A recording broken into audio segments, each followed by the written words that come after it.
Bismillahirrahmanirrahim. Assalamualaikum warahmatullahi wabarakatuh. Waalaikumsalam. Alhamdulillahirabbil alamin wassalatu wassalamu ala asyrafil anbiya'i wal mursalin wa ala alihi wa sahbihi ajma'in. Qala Allah fil Qur'an, a'udzu billahi as-sami'il 'alim minasy syaithanir rajim. Bismillahirrahmanirrahim. Innamal mu'minuna alladzina amanu billahi wa rasulihi thumma lam yartabu wa jahadu bi amwalihim wa anfusihim fi sabilillah ulaika humus shadiqun. Sebenarnya orang mukmin adalah orang yang beriman kepada Allah dan Rasul-Nya, kemudian mereka tidak ragu dan mereka berjihad dengan harta dan jiwanya di jalan Allah. Itulah orang yang benar. Surat Al-Hujurat ayat 15. Jemaah yang mulia, saya tidak akan berpanjang kalam dalam kuliah subuh pagi ini, tapi ingin mengingatkan bahwa yang paling unik, atau kalau kita mau mengatakan apa yang paling prinsip yang membuat kita berbeda dengan mereka-mereka yang memiliki keyakinan selain Islam. Jadi, dan perbedaan prinsip itu sekaligus menjadi keunikan dasar dan keunikan utama dalam peran-peran kehidupan kita menjadi seorang muslim, dan sekaligus menjadi sebab utama yang membuat kita merasa bangga menjadi muslim. Dan inilah sebenarnya pelajaran mendasar yang tidak harus dipelajari oleh semua orang muslim, karena kalau tidak ada yang luar biasa dari kita nantinya. Apalagi di zaman yang sekarang ini banyak fitnah. Sekarang sudah ada orang, dan bukan kafir, itu pun kata orang, kalau saya sudah mengatakan mereka memang sudah tidak muslim, berani terang-terangan melontarkan rudal ke Masjidil Haram. Ini zamannya ini, ya. Dan ini bukan sekali loh Pak, ini udah sekian kali mereka melakukan itu. Ya, alhamdulillah Allah masih menjaga Masjidil Haram untuk kita. Jadi tadi malam saya buat status di Facebook, selamat datang di akhir zaman. Ada beberapa respon yang kemudian ada bertanya, maksudnya apa Ustaz? Saya tidak berencana menjawab apapun. Biarlah orang mengatakan apa saja tentang itu. Tapi terlepas dari itu semua, kegaduhan, fitnah, dan macam-macam yang menimpa kita itu sebenarnya juga didasari oleh karena sebab brand utama kita ini, ya. Jadi kita ini punya brand, dan brand inilah yang membuat orang tidak begitu suka, atau bukan sekedar tidak begitu, memang tidak menyukai kita. Dan mereka sangat khawatir karena ibarat orang yang pegang remote, sementara peledaknya itu sudah di sana. Yang kalau kita pijit saja remote itu, maka akan meledaklah itu. Orang sangat mengkhawatirkan itu dari kita. Ya. Mereka tahu bersama kita ada nilai-nilai, ada prinsip, ada ajaran yang membuat kita akan luar biasa sekali. Mereka tahu itu. Cuma beratus tahun mereka berupaya sistematis untuk kemudian membuat kita tidak berdaya. Bagaimana bisa membuat tangan kita lumpuh sehingga walaupun ada remote di tangan kita, jangankan menekan tombolnya, untuk menggerakkan jemari kita saja pun kita tidak berdaya lagi.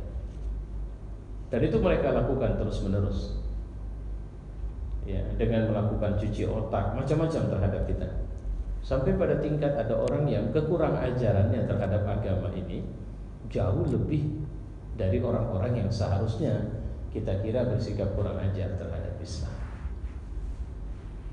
Dan saya pikir tidak ada hal yang luar biasa kalau kita mencoba membandingkan sejarah kita dengan sejarah orang-orang pertama, di mana begitu mereka menyatakan beriman kepada Allah, begitulah mereka menghadapi sesuatu yang kalau kita sekarang, dan bahkan sebenarnya bagi beberapa orang itu juga terjadi memang, tapi mereka hampir merata itu.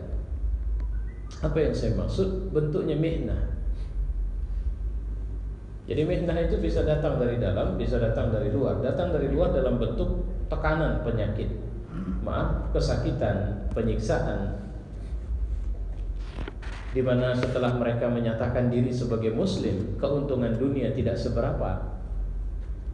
Walaupun sebenarnya kalau mereka mau mencampakkan Islam, mereka akan mendapat keuntungan demi keuntungan itu. Ya. Tapi mereka bertahan bahwa bagi mereka Islam adalah prinsip mereka. Islam adalah keyakinan mereka. Islam adalah ajaran yang menariknya loh. Waktu itu Quran belum 30 juz. Jadi waktu di Mekah 13 tahun total umat Islam, populasi umat Islam itu belum sampai di angka, menyentuh angka 200 orang. Jadi 13 tahun loh. Dan itu bukan hal yang mudah. Ya. Tapi yang belum menyentuh angka 200 orang ini, kira-kira begitu, adalah mereka yang telah mengambil waktu atau menyita waktu dan energi orang-orang Quraisy secara umum, orang-orang Mekah secara umum terhadap mereka. Berbagai cara mereka lakukan untuk menghentikan pertumbuhan umat Islam waktu itu. Berbagai cara. Kalau seorang majikan punya budak, maka dengan kekuatan powernya, bahkan dalam bentuk penguasaan media. Jadi kalau sekarang ini kita cenderung nyaris frustasi dengan penguasaan media yang dilakukan orang-orang kafir terhadap kita, jangan lupa loh, di masa Nabi itu terjadi. Jadi setiap Nabi menyampaikan dakwah itu sudah ada tim yang mengikuti Nabi, bahkan tim besarnya turun gunung kayak Abu Jahal itu. Siap Nabi ceramah, dia pun ceramah lagi. Udah, kalian gak usah ikutin. Dari kalian aku lebih tahu dia. Itu keponakanku itu. Sakit itu. Jadi ada brainwashing dengan berbagai cara. Pokoknya setiap orang yang didatangi oleh Nabi, maka mereka langsung timpa itu. Nabi ceramah ke orang haji, mereka datang. Pokoknya kemana Nabi berdakwah, mereka akan ikuti. Bahkan sampai ke luar negeri sekalipun misalnya, mereka akan kejar Nabi ke sana. Ingat kasus hijrah ke Habasyah. Hijrah ke Habasyah, mereka kirim tim, jumpain Raja Habasyah. Ini orang gak benar. Ini orang yang memang lari dari kampung kami karena sebab begini. Kami khawatir dia akan mengganggu stabilitas, atau mereka ini akan mengganggu stabilitas keamanan di negerimu, wahai Tuan Raja. Jadi kalau ada orang yang mengatakan saya nyaris frustasi, saya tidak tahu lagi. Coba lihat gelombang kemarahan umat Islam terhadap satu manusia. Tapi kita bersyukur ada manusia itu, ya, di negeri ini. Itu kan nggak ada tampil di media. Ada pun sikit-sikit lah, sekali-sekali, sekilas, sekelabetan orang bilang. Tapi Allah memberi ruang yang lain, gitu. Nah sekarang ini bahkan tengah terjadi proses pergeseran terus, pergesekan terus, untuk akhirnya di kalangan umat Islam itu, kalau dalam satu ayat, maka gelombang itu akan mengeluarkan buih dan menyisihkan buih itu dari gelombang. Ini kelihatan ini sekarang. Mana buih, mana gelombang itu. Kalau bahasa akidahnya, mana munafik, mana mukmin, mana kafir. Nampak semua di sini. Turun gunung semua loh. Baru ini kejadian. Saya nggak tahu, mungkin kabarnya dulu waktu Orde Lama di saat PKI begitu dahsyat mengkup negara, di mana Pak Karno sebagai presiden tidak bersikap tegas kepada PKI, dan dia memang tidak bisa bersikap tegas karena dia juga punya, di samping beliau setuju dengan Pancasila, tapi beliau punya ideologi lain yang juga dianutnya, itu Nasakong, gitu. Dan dia harus mempertahankan, karena orang sekelas dia itu biasanya jarang bisa untuk kemudian diyakinkan bahwa dia salah. Ya, saya mengikuti ini, sejarah ini.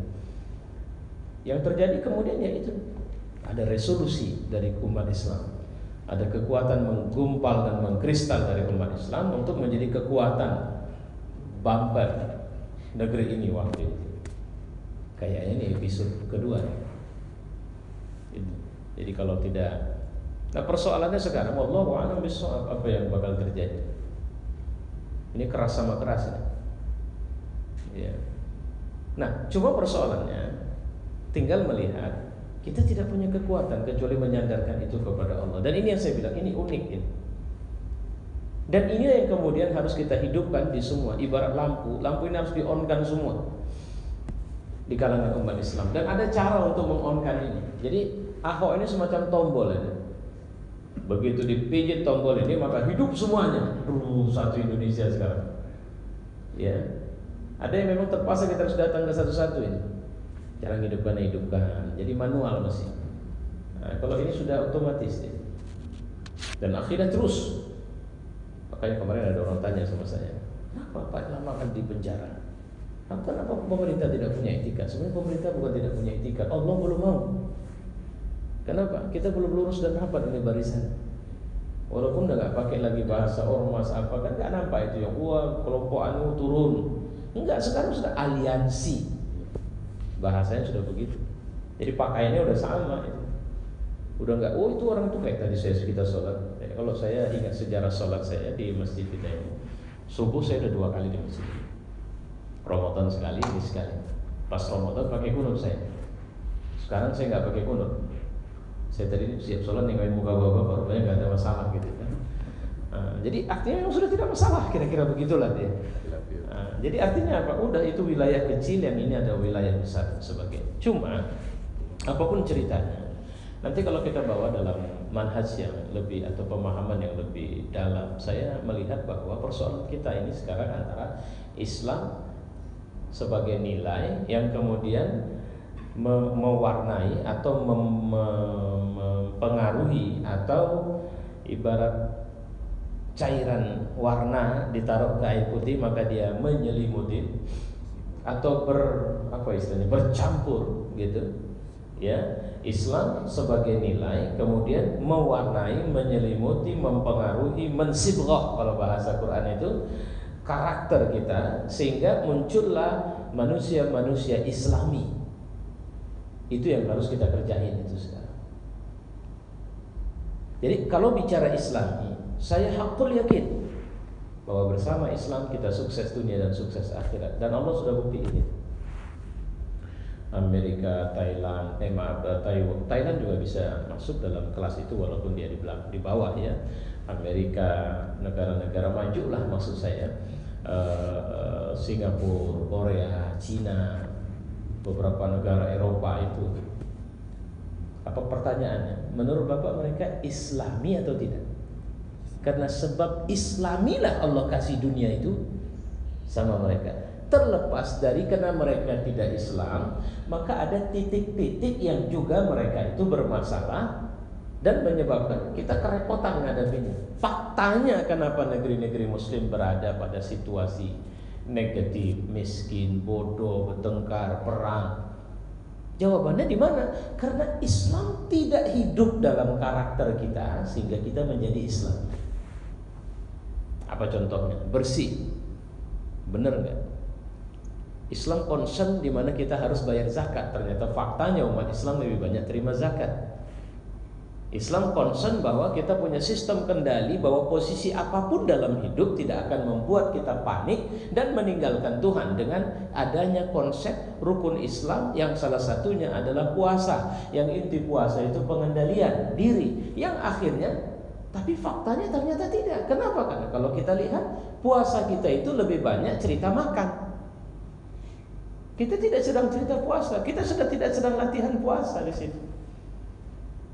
Terus apalagi ketika bicara haji, haji itu bukan kelas stylish, bukan level eksklusif, bukan level premiumnya umat Islam. Haji itu sebenarnya adalah perontok dari egoisme diri. Ketika sudah punya, mengira memiliki, sehingga di sana Allah tidak mau kita datang dengan kelas manusia. Dia mau kita datang dengan kelas hamba. Tinggal tanggalkan pakaian. Gak usah cerita jabatan di sini. Buka sendalmu. Dan kira-kira begitu. Pakai baju yang tak berjahit. Apa mau Allah di situ? diaduk-aduknya kita, egoisme kita itu jadi rontok sehingga terbangunlah manusia baru di semua posisi hidup kita. Kita sadar kita cuma hamba Dia. Itu maunya Allah. Cuma masalahnya ajaran-ajaran ini sama kita tidak membentuk nilai baru dalam diri kita. Ajaran-ajaran ini sama kita, ketika kita sholat, dia mentok pada sebuah konsep atau praktek peribadahan yang tidak melahirkan nilai dalam perilaku. Padahal output yang dibutuhkan tanha 'anil fahsya'i wal munkar, mencegah dari fahsya dan munkar. Tapi itu tidak berjalan. Nah, kenapa tidak berjalan? Nah, ini dia sistem geraknya, sistem pemicu, pendorongnya untuk kemudian kita menjadi manusia luar biasa itu tidak ada. Dulu harga Bilal bin Rabah itu dahsyat. Budaknya dia, nggak ada lebih kurang. Budak. Tapi setelah Islam mempengaruhi dia, nilai-nilai ajaran ini dan saya mau bilang, waktu dia luar biasa itu, Quran belum 30 juz. Islam baru berapa tahun aja, setahun 2 tahun. Dia udah segitu luar biasanya. Jadi sebenarnya apa kalau dalam komputer itu inti yang membuat komputer itu bergerak, prosesor atau apa istilahnya? Prosesor ya Pak. Nah, prosesor utamanya ini yang harus kita bahas, dan itulah yang sering disebut dengan istilah tauhid. Ya, tauhid. Itu yang kemudian, kenapa? Karena dia sudah komitmen di situ. Komitmen syahadat yang kemudian diungkapkan olehnya, itu dia wujudkan. Dan kenapa dia tidak lagi melihat dunia sebagai segala-galanya? Dia tidak mau ambil dunia dari dunia, dia mau datang dari Tuhan. Kalau memang Allah bilang aku harus kaya, aku akan habis-habisan berupaya kaya. Begitu cara berpikirnya. Maka bagi mereka itu turunnya ayat demi ayat adalah perintah atasan. Ya ayyuhalladzina amanu, itu perintah atasan sama mereka. Hingga gak ada cerita. Ketika Allah mengatakan hayya 'alal falah atau ada panggilan azan, maka tidak. Kalau bahasa saya itu sebenarnya kita sudah selesai cerita dunia sebelum subuh. Karena sholat sunat sebelum subuh tadi kita itu harganya lebih baik dari dunia dan isinya. Artinya kalau cuma kalian mau dunia udah selesai, udah nih gua kasih. Jadi mau ngapain kita setelah subuh? Allah cuma mau ibtigha mardatillah, cari ridho Allah. Nah sekarang tinggal mau dibilang mengkapitalisasi boleh, mengkapitalisasi ridho Allah. Atau di breakdown bahasa normatif menjadi bahasa positif. Apa ridho Allah? Tinggal bilang begini, Bapak kerja di kantor ini, terus Bapak kerjanya nggak betul, malas-malasan, Allah ridho nggak? Bapak kerjanya malas-malasan gitu. Orang datang jam 8, masuk kantor jam 7, Bapak datangnya jam 8. Orang pulang jam 4, orang pulang jam 5, Bapak pulangnya jam 3. Saya mau tanya, Allah ridho nggak? Jadi makna menempuh atau mencari ridho Allah itu dia. Coba setiap event waktu hidup kita itu tanya, Allah ridho nggak ini ya? Kalau aku berambisi jadi pimpinan di perusahaan, Allah ridho nggak ya? Coba cek dulu gitu. Dan ada software dalam diri kita, itu namanya kalau bahasa kita nurani, fitrah. Yang gak akan pernah berubah, kemanapun gak akan pernah berubah. Yang namanya jujur ya jujur, yang namanya benar ya benar, yang namanya amanah ya amanah. Jadi semua prinsip-prinsip kebaikan itu berlaku universal dan semua orang pasti suka dengan itu. Itulah kenapa begitu kita bicara Islami, itu artinya adalah nilai-nilai kebenaran universal yang hidup menjadi karakter atau hidup menjadi nilai suatu bangsa. Sistem pola antri kita di Indonesia menunjukkan kita tidak Islam. Ada lampu merah, lihat bagaimana cara orang menunggu lampu merah. Berapa detik sih? Mungkin sekitar paling hebat 2-3 menit. 3 menit pun udah terasa nanti 1 hari kita nunggu lampu merah. Sehingga ada orang yang mencoba mendahului dan terjadi kecelakaan. Pertanyaannya, Islami dia gitu. Jadi ketika kita bicara nilai-nilai, makanya ada nilai-nilai yang berlaku inklusif. secara universal, dan ada nilai-nilai yang berlaku eksklusif yang hanya diterapkan ke dalam, dan itu setelah dia menerima Islam sebagai agama. Gak ada cerita harus terima dulu Islam. Tapi ada nilai-nilai ajaran kita yang gak apa-apa, kalian boleh ambil ini. Tapi kalau Anda mau berangkat haji, Anda muslim gak? Tidak bisa. Oh enggak, ini harus Islam dulu kalau untuk yang satu ini. Kenapa? Ini sudah premium class. Ini adalah etika-etika yang tidak bisa kalian ambil begitu saja, kecuali kalian harus memasuki atau mewujudkan secara formal bahwa kalian sudah tidak lagi tunduk kepada selain Allah. Menerjemahkan tidak tunduk kepada selain Allah artinya ketika makhluk sekalipun yang memimpin kita, selama dia adalah makhluk yang tunduk kepada Allah, kita ikut. Tapi kalau tidak, maaf,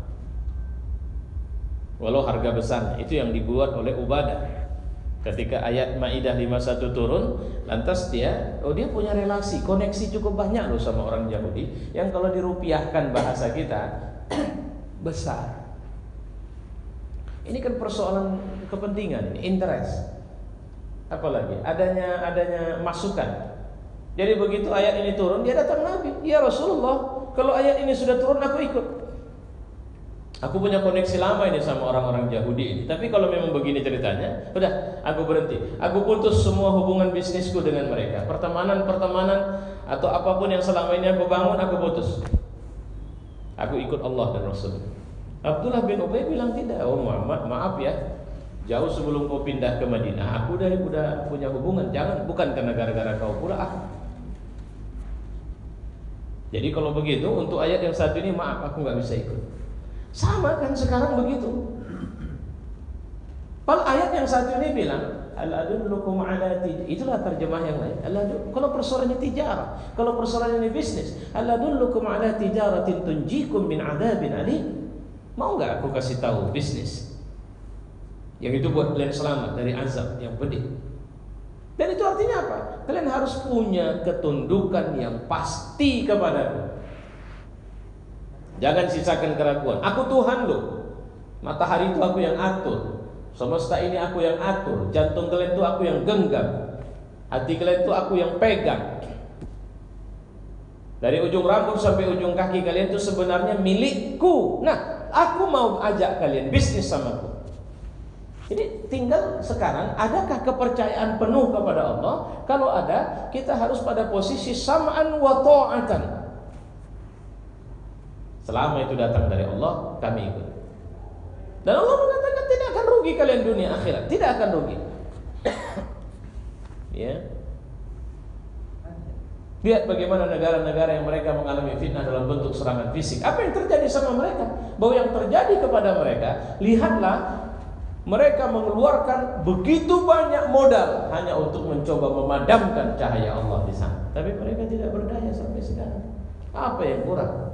Kayak Syria itu pemerintahnya sudah minta Iran ikut, Syiah dari Jordan, dari Lebanon ikut masuk, kemudian Rusia ikut masuk, Amerika secara diam-diam ikut masuk. Padamkah cahaya Allah di sana? Tidak. Itu garansi dari Allah. Bahkan orang-orang yang meninggal di sana ketika membela agama Allah, Allah bilang apa? Kalian bagianku, surga untuk kalian. Nah cuma bagi orang yang berpandangan cetek, kenikmatan, kesenangan dan semuanya hanya pada ukuran hidup dunianya saja, ya beratlah. Pasti mereka akan lari dari sana. Mereka nggak kuat ngadapin yang begitu itu. Dipisahkan dari kesenangan, dipisahkan dari anak istrinya, nggak kuat. Nah itulah kenapa kalau kemudian kita bilang, mana pertolongan dari Allah? Nah, kalau ada bahasa nasrum minallah, mana nasrum minallah, pertolongan? Jawabannya sederhana, kalian layak ditolong atau tidak? Kalau memang layak ditolong, tak ada masalah. Ya tapi Pak, ini kita sekarang memang sembraut. Ya ini sembraut kenapa? Karena kita tidak tunduk sama dia. Tapi kenapa Cina komunis, tapi nilai-nilai yang hidup bagaimana? Ketika bicara tentang adanya orang yang korupsi misalnya, apa perlakuan negeri itu terhadap koruptor? Apa perlakuan negeri itu terhadap moralitas yang menghancurkan rakyat. Ya. Mereka tidak kasih segala bentuk penyimpangan moral secara tegas formal, walaupun fakta sebenarnya wallahu a'lam. Indonesia bagaimana? Kabarnya pemerintah memblokir situs porno. Buka, coba masukkan hot sex apa semua kata-kata keyword di Google, masih nampil rame. Mau yang kayak mana modelnya ada di situ. Jadi penghancuran moral begitu luar biasa. Sementara ke dalam kemudian ada upaya sekarang, syukur, Masya Allah, saya melihat ini gerakan dahsyat. Sekarang kita tengah berhadapan fakta, para ulama yang gak pernah turun gunung nih. Inilah saat dimana akhirnya kita didekatkan kembali dengan para ulama kita. Bapak lihat ini kelebihan, ini keuntungan, ini makar Allah enggak? Makar Allah, saya bilang. Allah kasih kelebihan, walau cuma satu. Dan sekarang maka negeri pun sedang ketar-ketir menghadapi 4 November nanti. Karena sekarang kekuatan ini sudah membentuk tidak hanya sekedar sebuah kemarahan Jakarta. Maka para alim kita juga bilang begini, ini bukan masalah Ahok calon gubernur, nggak ada urusan sama kita. Ini momentumnya dapat dari dia. Kira-kira begitu. Kalau Ustadz Bakhtiar Nasir bilang 20% nih kalau cerita pilkadanya, oke lah kita nggak pungkiri. Tapi 80%-nya bukan urusan itu. Ini urusan negara mau tegas nggak? Kita udah berulang kali loh, ada bentuk-bentuk yang mencoba nyerempet mereka. Kalau bahasa test of the water, mereka coba tengok, oh nggak marah, buat lagi nggak marah. Saya kalau ngikutin Ahok, dia sebelum di Pulau Seribu itu dia sudah ngomong-ngomong tentang surat Maidah di tempat-tempat lain. Cuma ya itu bahasanya masih oke. Nah begitu di apapun ceritanya, kita diseret ke yang lain sini, dan itu orang munafik juga ikut kerja. Jangan sara. Lo yang sara di luar siapa? Apa urusanmu cerita Quran? Ya ini kan bukan negara agama. Lo makanya jangan urusin agama orang di sini. Jadi kita mau dibuat pada posisi itu. Lihatlah bagaimana tim medianya bekerja untuk memposisikan kita sebagai orang beringas, orang yang keras, orang yang membahayakan keutuhan NKRI. Siapa rupanya yang menjaga negara ini? Ya, kalau kita bicara sejarah, kalau bicara dengan pendekatan agama, siapa rupanya kelasnya konsen betul dengan sebab karena agamanya. Nah ini yang patut kita sampaikan kemana-mana. Tapi kata kuncinya cuma tetap satu, yaitu apa? Tauhid. Itu yang saya bilang unik atau brand yang kita miliki. Wah ini masih 5:30 ini. Saya berencana memang tidak lama. Saya pikir saya mau berhenti. Tapi begitu tengok masih 5:30. Baik. Apa yang harus menjadi? Ini tidak saya sampaikan lama karena saya menargetkan 1/2 jam saja. Apa yang menjadi prasyarat agar keunikan, prinsip atau dasar-dasar atau sebab munculnya nilai-nilai besar dalam Islam ini terjaga oleh kita? Di sini ada beberapa hal. Pertama, kita harus punya ilmu tentang makna la ilaha illallah. Jadi apa itu nafyun wa isbat? La ilaha, tidak ada, ini yang ditolak, ini tidak ada Tuhan. Jadi kalau ada orang yang nggak percaya Tuhan, dia udah separuh Islam itu. Ya, kalau bahasa Ahmad tidak. Saya tidak percaya Tuhan. Wah, Anda sudah setengah dalam perjalanan menuju Islam. Karena tinggal menambahkan illallah. Gitu. Kan itu dia. Nah, sekarang kalau ada orang yang kemarin di video di satu Facebook itu ada anak muda yang begitu mamprang betul sampai bodohin, mengatakan penipu dan sebagainya. Para ulama untuk mengatakan nonsens dengan Tuhan, dengan agama. Ini orang sebenarnya sudah separuh Islam. Tinggal diajak ngomong lebih, gak usah marah-marah ngadepin orang bodoh. Makanya negara-negara barat itu menjadi banyak orang-orang yang dia tidak percaya Tuhan, tinggal membawakan nilai-nilai ajaran illallah. Jadi tugas kita sekarang illallah. Ya. Bagaimana kita mengenalkan Allah? Ada orang stres karena kerja illallah. Ada orang kena stres, kena sakit, illallah gitu. Kemana Tuhan? Di mana Tuhan? Kenapa Tuhan? Maka kita mengatakan, kau cari Tuhan yang mana? Kalau kau mau cari Tuhan selain Allah, kau akan ketemu dan kau akan tetap gelisah. Nah, ini pelajaran yang harus kita ajarkan sama orang lain. Karena Tuhan itu care sama kita loh. Sama seperti orang tua yang apapun akan dia buat untuk anaknya. Apapun. Coba lihat banyak orang tua yang sampai tidak sholat karena untuk anaknya. Allah itu jauh lebih sayang kepada hambanya ini ketimbang seorang tua kepada anaknya. Allah urusin kita. Berapa persen sih yang dalam diri kita ini kita urusin? Cuma mandiin kulit, nyisirin rambutnya. Selebihnya tidak ada. Kedap-kedip mata, enggak urusan kita. Tarik hembus nafas, itu enggak urusan kita. Itu menurut kita otomatis. Tidak otomatis, itu langsung Allah yang ambil. Kita makan, minum, jadi apa di dalam, itu enggak urusan kita. Udah enggak usah pikirin caranya bagaimana. Udah biar aku yang urus. Kau kerjakan saja pekerjaan. Kira-kira begitu. Apa pekerjaan kita? Tetap menjaga suhu atau level kaum manusia yang tidak boleh terjerembab menjadi binatang atau setan. Kalau cuma sekedar untuk bisa kaya, maju dan sebagainya, aku memang maunya itu sama kalian. Apa yang kurang? Tapi jangan lupa ada setan, ada sebab-sebab, ada faktor lain yang kemudian mereka tidak mau kita kuat.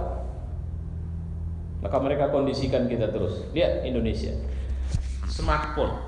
Indonesia bukan negara maju, tapi coba carikan smartphone premium mana yang tidak ada di Indonesia. Dan sekarang nyaris semua orang pegang smartphone, sampai anak SD juga pegang smartphone.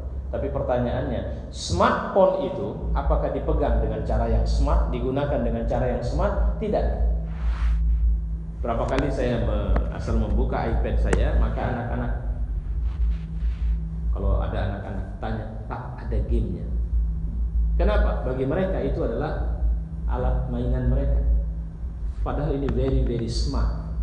Ini bisa jadi asisten kita, ini bisa jadi library kita, ini bisa kemudian macam-macam dia bisa buat. Cuma kita nggak smart.